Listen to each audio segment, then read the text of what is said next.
paano i-translate sa ibang language yung mga china-chat natin. Halimbawa guys, meron kayong ka-chat na ibang lahi like foreigner o kaya Korean, Chinese, pwede po nating ma-translate yung mga china-chat natin into Japanese o kaya translate. Papaano po ba ginagawa yun? Gamit lang po ang ating mga messenger, gamit lang po ang ating keyboard ng messenger, kayang-kaya po yan guys gawin. Yung itatranslate ang chat natin sa ibang language. Ngayon, open lang natin ang ating messenger at i-login niyo po ang inyong account. Tap message.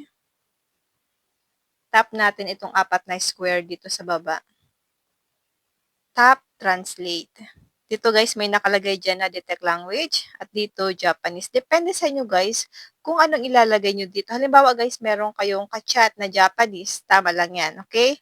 So dito, mag-type lang tayo dito ng sasabihin natin. Halimbawa guys, ito. Kumusta ka na? So, ayan guys, makikita nyo po na nakatranslate siya into Japanese. Then, itap mo lang po ang send. Halimbawa naman guys, English. So, magta-type tayo dito ng Tagalog, then matatranslate siya into English. Tap lang natin itong andito, yung Cebuano. Piliin po natin ang then, tap natin itong Japanese. Piliin po natin dito ang English. Halimbawa naman guys, ito. Sabihin natin sa kanya ay,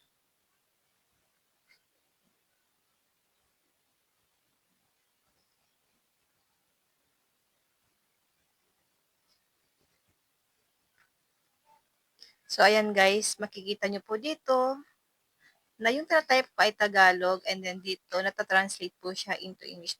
Depende kasi yan guys kung saan mo siya ipapatranslate.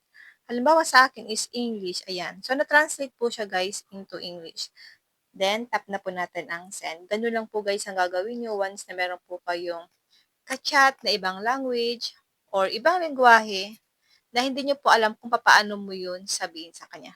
So, gamit lang po ang ating mga keyboard or keyboard ng ating messenger ay pwedeng-pwede na po yan guys gawin.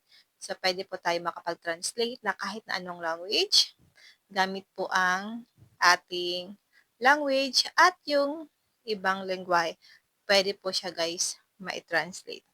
Yun lang guys, sana po may natutunan kayo sa aking video. Huwag nyo lang po kalimutan na i-follow ako at i-share ang ating video para malaman din po ng iba kung paano i-translate sa ibang language ang chat natin gamit lang po ang keyboard ng ating messenger.